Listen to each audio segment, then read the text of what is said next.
welcome back. It's movie review time once again, and today I'm off to see the romance comedy Materialists, which is written and directed by Celine Song, and it's starring Dakota Johnson, Chris Evans and Pedro Pascal.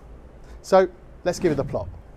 A New York matchmaker named Lucy believes love is transactional until she's torn between a wealthy client and her idealistic ex, forcing her to choose between comfort and true connection.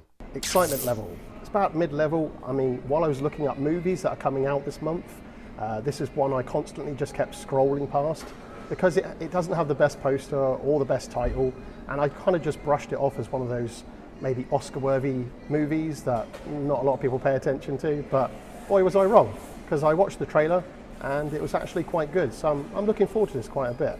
Now, of course, this is another film with Pedro Pascal in it. Tell me in the comments below, because I read a lot about this online, is a lot of people are sick of Pedro Pascal because he seems to be in every movie.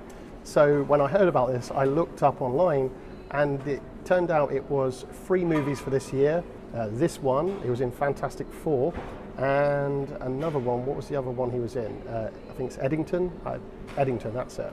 And the only other thing he was in is The Last of Us, the TV series. Is that common or not common? I'm genuinely asking, because I'm sure actors appear in more than one film of the year. And I have no sway with Pedro Pascal, I couldn't care either way, but yeah, let me know. Is he in too many movies or is he not?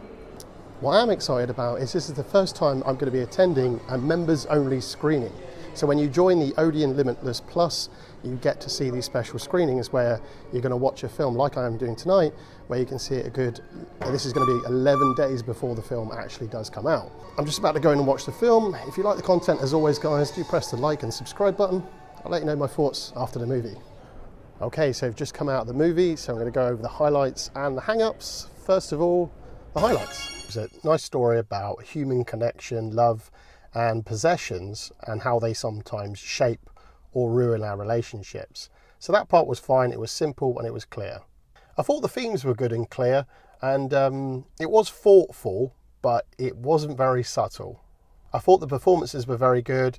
Everyone brought a real sense of realism, authenticity to their characters. Yeah, top to bottom, I literally couldn't have any of the 3 stand out. They were all exceptional.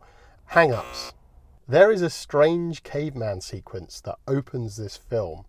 It was so strange to me and so abstract that I actually picked up my phone and looked to check my ticket to make sure I was actually watching the correct film. I think I was doing quickly rounding off a work email when the title card came up, so I missed that. So then the film opened and it holds it quite long. It's not just like a quick sequence of this caveman thing. It's like a nature documentary. I felt like I was watching a nature documentary as you're seeing these cavemen go about their day a little bit. And I get it. The point was to show that these 2 cavemen had no material wealth. They only had each other. But it really didn't work for me. The idea that 2 cavemen were 2 pure souls just in love, untouched by materialism, was just a bit dumb. That's a very modern and misguided take on what life was like for humans back then.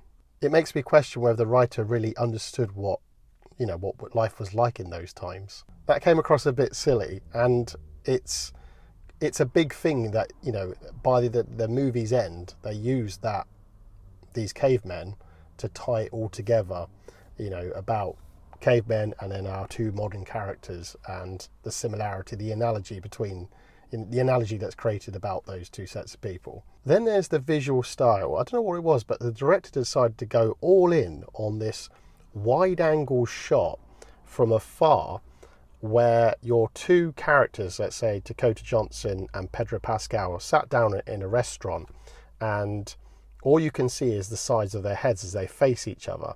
Now, it was an interesting shot, but it kept doing it. Long stretches of dialogue, you have just literally, you're seeing that. And it just robs the scene of any emotional power. It's hard to feel what they're feeling when you're seeing the side of their heads for what feels like 5 or 10 minutes. And that leads me to the film's pacing, which is patient, is to say it kindly. Every scene takes its royal time. It did give it a more real feel, like a more natural conversation, and it wasn't even backed up by a soundtrack at times. But unfortunately, it just really dragged the whole thing down and really made you feel the runtime. I mean, you could really sense the minutes ticking by, and I could see people around me sort of checking their phones at times towards like halfway, 3/4 of the movie, and I think it was because of this reason. And finally, the lack of subtlety. This film doesn't trust you to work anything out by yourself. Between the caveman part and the characters sometimes screaming the themes out to you, it just felt a little bit too on the nose. Final rating. Well, I didn't hate it. In fact, I found it quite interesting. It kept me curious enough to keep watching, and the performances definitely did the heavy lifting. But for all its good intentions, it is held back by some major creative missteps, in my opinion. From its awkward opening, sluggish pacing, to its insistence on style over emotion. I did find the message clear, but it's delivered in a way that feels clumsy and frustrating. I'm unfortunately giving Materialists 2.5 stars out of 5. It's not a disaster, but it definitely needs more polish, have more restraint, and definitely I would have taken out all the caveman stuff. I was surprised to find out this film wasn't actually a romantic comedy. It was actually a romantic drama. Everywhere I looked online just said romantic comedy, but it was definitely drama, and that took the centre stage, and it had some comedy sort of sprinkled into it, mainly from actors like Chris Evans. Have you seen Materialists? I can't say Materialists for some reason. Have you seen it? If you have, let me know in the comments below. If you like the content today, you can check out my playlists, which have things like movie rankings, movie attractions, movie locations, and way more movie reviews on the latest movies to hit the cinema.